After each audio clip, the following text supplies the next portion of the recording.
সত্যিই কি ৩৩ কোটি দেবদেবী রয়েছেন? আসল তথ্য চমকে দেবে আপনাকে।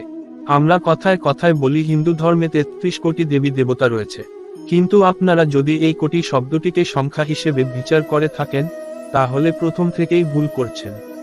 হিন্দু শাস্ত্রে যে অর্থ কোটি শব্দটি ব্যবহৃত হয়েছে, তা জানলেই আপনার ভ্রান্তি দূর হবে। এখানে কোন অর্থে কোটি শব্দটি ব্যবহৃত, আবার ৩৩ কোটি দেবতার নামই বাকি, সে সব জেনে নিন এখানে। হিন্দু রিলিজিয়নে ৩৩ কোটি দেবী দেবতার উল্লেখ পাওয়া যায়, কিন্তু এই কোটির অর্থ আমরা যা ভেবে থাকি তা নয়। আমরা কোটি শব্দটিকে সংখ্যার নিরিখে সিরুরি বিচার করে থাকি, কিন্তু শাস্ত্রে যে ৩৩ কোটির উল্লেখ পাওয়া যায় সেটিও আমাদের সংখ্যার নিরিখে কোটির সিরুরি বিবেচনা পৃথক। আসল সত্যটি জানতে চান, তাই তুলে ধরা হলো এখানে। শাস্ত্রমতে ৩৩ কোটি শব্দের অর্থ শ্রেণী বা প্রকার। বেদে যে ৩৩ কোটি দেবতার কথা বলা হয়, তা হল ৩৩ প্রকারের উচ্চকোটি সম্পন্ন অর্থাৎ শ্রেষ্ঠ দেবদেবী। শাস্ত্রে ৩৩ দেবতার শ্রেণীর উল্লেখ পাওয়া যায়। ৩.৩৩ কোটি দেবতাদের নাম। ৩.৩৩ কোটি দেবতাদের শ্রেণীতে রয়েছেন ৮ বসু, ১১ রুদ্র, ১২ আদিত্য, ইন্দ্র ও প্রজাপতি। কেউ কেউ আবার ইন্দ্র ও প্রজাপতির স্থানে ২ অশ্বিনী কুমারকে গণ্য করেন। ১. বসু অর্থাৎ আমাদের যে আত্মা স্থায়ী করেন ও তাদের যেখানে বাস হয়।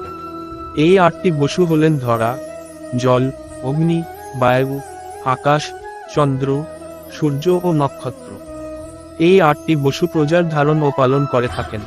২. রুদ্র শরীরেই অব্যয়। শরীর থেকে এক এক করে এই অব্যয় বেরিয়ে যাওয়ার সময় রোদন করিয়ে থাকে, অর্থাৎ মনুষ্যের মৃত্যুর পর তার শরীর থেকে সমস্ত ১১ রুদ্র বেরিয়ে যান। এই রুদ্র শরীর ত্যাগ করার পর ব্যক্তিকে মৃত ধরে নেওয়া হয়। শরীর যে নির্গত হয় যে রুদ্র, তাদের নাম হল প্রাণ, অপান, ম্যান, সমান, উদান, নাগ, কুর্ম, কিরকল, দেবদত্ত ও ধনঞ্জয়। প্রথম ৫ রুদ্র প্রাণ ও দ্বিতীয় ৫ রুদ্র উপপ্রাণ, অবশেষে একাদশ রুদ্র হল জীবাত্মা। এই ১১টি রুদ্র শরীর থেকে বেরিয়ে গেলে সেই ব্যক্তির আত্মীয়রা কাঁদতে শুরু করেন, তাই এদের রুদ্র বলা হয়। রুদ্র অর্থাৎ যে কাঁদায়। ৩. কাশ্যপ ঋষির দ্বিতীয় স্ত্রী অদিতির ১২ পুত্রই ১২ আদিত্য নামে প্রসিদ্ধ। অদিতির ১২ সন্তানের নাম হল অংশুমান, অর্যমান, ইন্দ্র, তোষ্টা, ধাতু, পর্জন্য, পূষা, ভগ, মিত্র, বরুণ, বিবসান ও বিষ্ণু। এদের ওপর ভিত্তি করেই বছরের ১২টি মাস নিযুক্ত।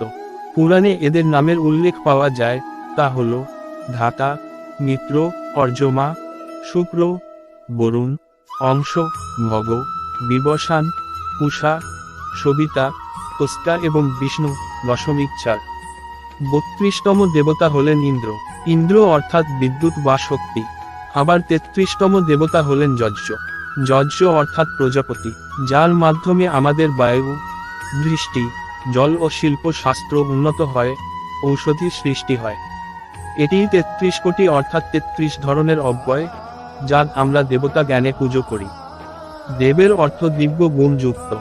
এই ধরনের ভিডিও পেতে চ্যানেলটি সাবস্ক্রাইব করে বেলটি বাজিয়ে রাখুন, আর ভিডিওটি ভালো লাগলে লাইক শেয়ার করতে ভুলবেন না। ধন্যবাদ। রাধে রাধে।